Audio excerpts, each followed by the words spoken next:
Hello সবাইকে। তো কাল ছিল 3 তারিখ। অধিকাংশ মানুষরাই অন্নপূর্ণা ভাণ্ডার পেয়ে গেছে। তো আমি লক্ষ্মীর ভাণ্ডারও পেতাম, যথারীতি অন্নপূর্ণা ভাণ্ডারের ফর্ম আমি ফিল আপ করে দিয়েছি। কিন্তু আমি যেটা দেখে অবাক,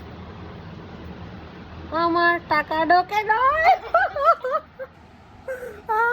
ডিপ্রেশনে চলে যাচ্ছি, আমার মাথায় কোনো কাজ করতেছে না গাইস। সবাই আমার ফোন করে করে বলছে আমি টাকা পেয়েছি, তুই টাকা পেয়েছিস?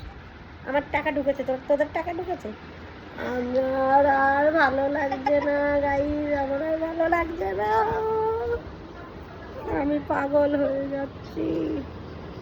1 না 2 না 3 টাকা এই হাত ছাড়া হয়ে গেছে।